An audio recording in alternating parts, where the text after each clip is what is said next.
Hi hello ನಮಸ್ಕಾರ. 8 ಗಂಟೆ ಆಗಿತ್ತು ಸೌದಿಯಲ್ಲಿ, 10:30 ಆಗಿತ್ತು ಇಂಡಿಯಾಲಿ. ಫ್ಲೈಟ್ ಟೇಕ್ ಆಫ್ ಆಯಿತು, ನೆಟ್ವರ್ಕ್ ಕಟ್ ಆಯಿತು.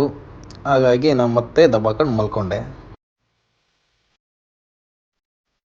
ಹಾಗೆ ಅಕ್ಕ ಕಾಲ್ ಮಾಡಿದ್ಲು, ಮತ್ತೆ ಅಕ್ಕನ ಜೊತೆ ಮಾತಾಡ್ಕೊತ ಏರ್ಪೋರ್ಟ್ಗೆ ಹೋಗ್ತಾ ಇದ್ದೀನಿ.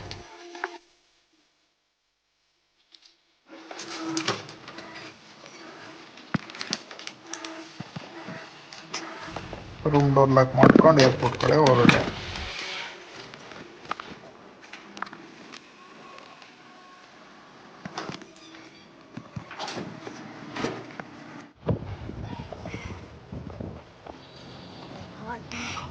ಕಣ್ಣು ಬಿಡೋಕ್ಕೆ ಆಗ್ತಿರ್ಲಿಲ್ಲ, ಅಷ್ಟೊಂದು ಬಿಸಿಲಿತ್ತು. ವೆಲ್ಕಮ್ ಮಾಡೋದಕ್ಕೆ ಬೊಕ್ಕೆ ಬೇಕೇ ಬೇಕಲ್ವಾ. ಬೊಕ್ಕೆ ನನ್ನ ಕೈಯಲ್ಲಿ, ನಾನು ಕಾರಲ್ಲಿ.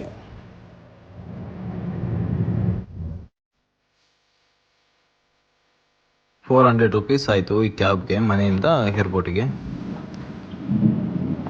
ಇದೇ ಇಂಟರ್ನ್ಯಾಷನಲ್ ಜಿದ್ದಾ ಏರ್ಪೋರ್ಟ್. ಮಕ್ಕಾ ಮದೀನಾಗೆ ಇಂಡಿಯಾದಿಂದ ಬಂದರೆ ಇದೇ ಏರ್ಪೋರ್ಟಲ್ಲೇ ಫಸ್ಟ್ ಲ್ಯಾಂಡ್ ಆಗೋದು. ಇದರಿಂದ ಬಂದು ಆಮೇಲೆ ಮಕ್ಕಾಗೆ ಮದೀನಾಗೆಲ್ಲ ಹೋಗೋಕ್ಕಾಗೋದು. ಏರ್ಪೋರ್ಟ್ ಒಳಗಿರೋ ವರ್ಲ್ಡ್ ಬಿಗ್ಗೆಸ್ಟ್ ಅಕ್ವೇರಿಯಂ ಇದೆ. 40 kg ಇರೋ ನನ್ನ ವೈಫು 60 kg ಲಗೇಜ್ ಹೇಗೆ ಹೇಳ್ಕೊಂಬಂದು ನನಗಂತೂ ಅರ್ಥ ಆಗಲಿಲ್ಲ.